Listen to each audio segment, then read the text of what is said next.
اللہ تیری عبادت کرتے ہیں اور کامیابی اور عزت دینے والے خدا تیرے سے مدد مانگتے ہیں۔ میں جناب چیف منسٹر پنجاب عثمان بزدار آپ کو، آپ کی ساری ٹیم، ڈاکٹر یاسمین، آپ کی ساری ہیلتھ کی جو ٹیم ہے، اس سب کو خراج تحسین پیش کرتا ہوں کہ یہ جو ہمارا سفر ہے ریاست مدینہ کے اصولوں کے اوپر پاکستان کو اٹھانے کا، ایک بہت بڑا قدم اس راستے کی طرف لیا گیا ہے۔ میں آپ کو اس لیے بھی مبارک دیتا ہوں کہ یہ آسان نہیں ہے کسی صوبے کے لیے کہ 400 ارب روپیہ وہ ایک پروجیکٹ ہیلتھ انشورنس کی طرف لگائے۔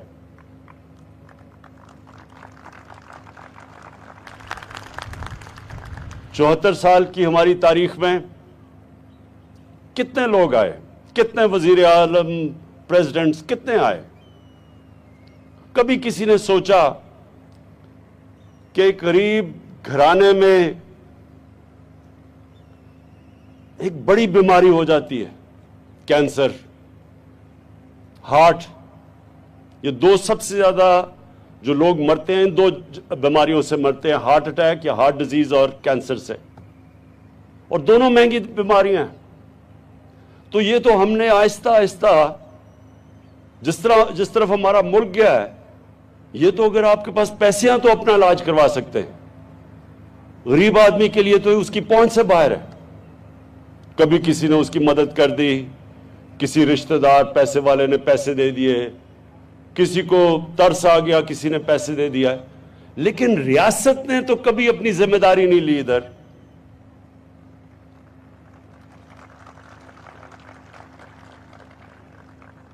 اور ہمیں یہ سمجھنا چاہیے کہ پاکستان کسی وجہ سے بنا تھا۔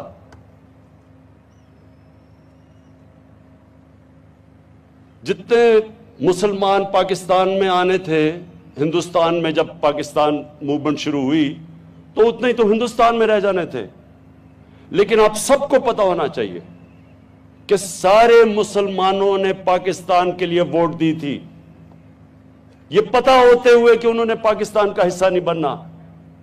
جو آج ان لوگوں کو کن مشکلوں کا سامنا کرنا پڑا جو مسلمان آج ہندوستان میں ہیں،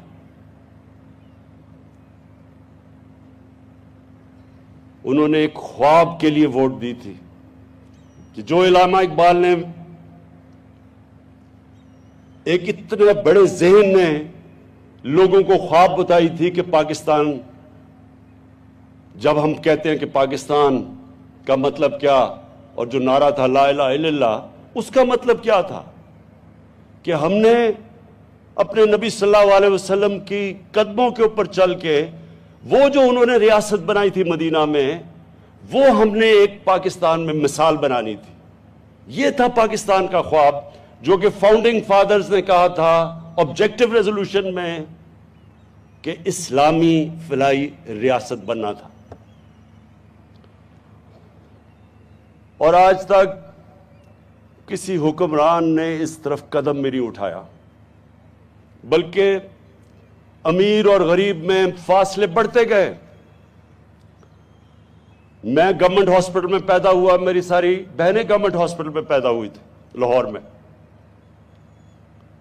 لیکن آج کل کے جو ہماری طرح صاحب حیثیت تھے وہ تو اپنے بچے گورنمنٹ ہاسپٹل میں نہیں، اگر انہوں نے جانا ہو وہ تو پرائیویٹ ہاسپٹلز میں جاتے ہیں۔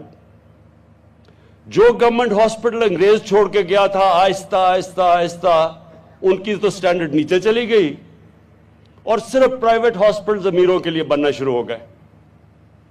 اور پھر جو سپر رچ تھے، یہ جو سارے چوروں کا ٹولہ بھی اکٹھا ہوا ہے، ان کی کھانسی کا علاج بھی باہر ہوتا تھا۔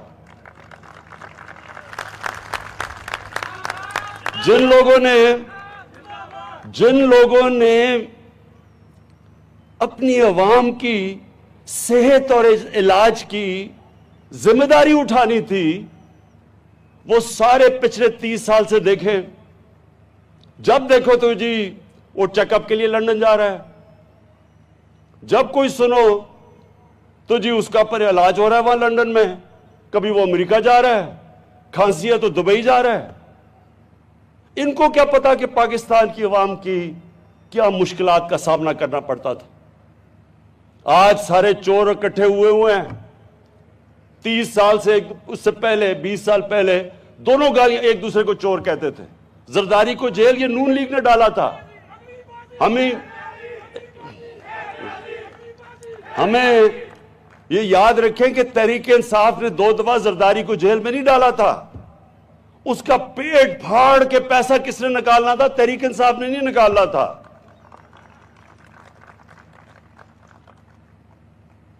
تو یہ لوگ جو 30 سال سے اس ملک پہ حکومت کرتے رہے ہیں, ان سے کوئی پوچھے کہ اس ملک کے بنانے کا مقصد یہ تو نہیں تھا کہ ٹاٹا اور برلا کی جگہ شریف اور زرداری امیر ہو جائیں.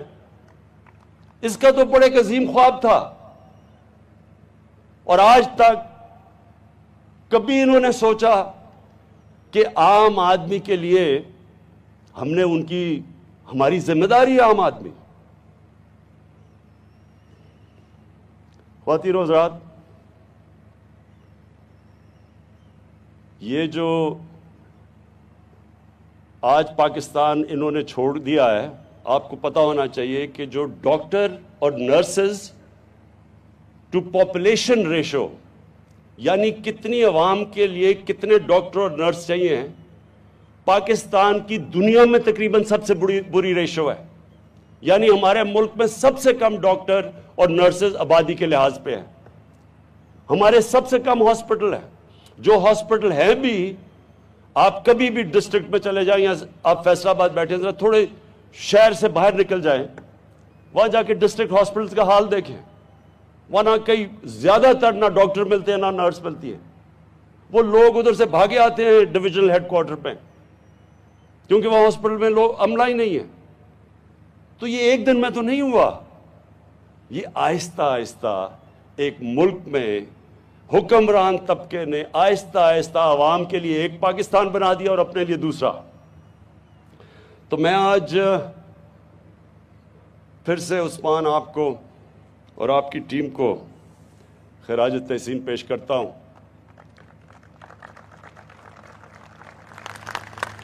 بہت بڑا قدم اٹھایا آپ نے, اور انشاءاللہ آپ دیکھیں گے کہ اس سے اب آگے ہوگا کیا. مجھے وہ سندھ کے اندر ایک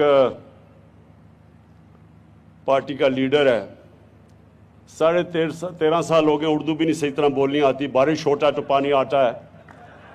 تو وہ کہتا ہے کہ ہم پیسے نہیں خرچ کریں گے ہیلتھ انشورنس پہ, ہم ہسپتالوں پہ پیسے خرچ کریں گے. تو مجھے یہ بتائیں کہ 13.5 سال سے روکا کس سے آپ کو؟ ذرا سندھ کے ہسپتالوں کا تو حال دیکھیں, جا کے دیکھیں تو صحیح بیچارے سندھ کے لوگوں کے اوپر کیا گزر رہی ہے. آپ ابھی بارش آتی ہے تو پانی آتا ہے, آپ کو پتا ہے کہ لوگوں کی حالات کیا ہے؟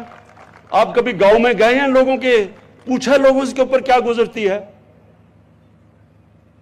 اور وہ زرداری صاحب وہ چیک بک چوری کے پیسے سے آ گیا لوگوں کو خریدنے کے لیے, کبھی کسی کو پولیٹیشین کو خریدتا ہے, کبھی کسی کو خریدتا ہے. دیکھیں, میں اپنے پاکستانیوں کو آج یہ کہنا چاہتا ہوں, میں صرف پالیٹکس میں اس لیے آیا تھا کہ یہ جو 2 چور, یہ بڑے بڑے ڈاکو جو لوٹ رہے تھے, میں نے 25 سال پہلے جہاد ان کے خلاف شروع کی تھی. میرا مقصد ہی آنے کا یہ تھا کہ جب تک یہ 2 خاندان اس ملک کو لوٹتے رہیں گے, یہ ملک کا کوئی مستقبل نہیں ہے. جو بھی ملک کا سربراہ جب پیسہ چوری کر کے باہر پیسہ لے جائے, اس ملک کا کیا مستقبل ہوگا؟ میں نے تو دنیا دیکھی ہوئی ہے, میں نے تو مغرب دیکھا ہے, میں نے تو دیکھی ہے کہ خوشحال معاشرے کیسے چلتے ہیں. مجھے تو پتا ہے کہ یہاں ہم آگے بڑھ ہی نہیں سکتے تھے, نہیں تو میری طرح کے آدمی کو پالیٹکس کیا دے سکتی تھی؟ اللہ نے تو سب کچھ دے چکا تھا مجھے.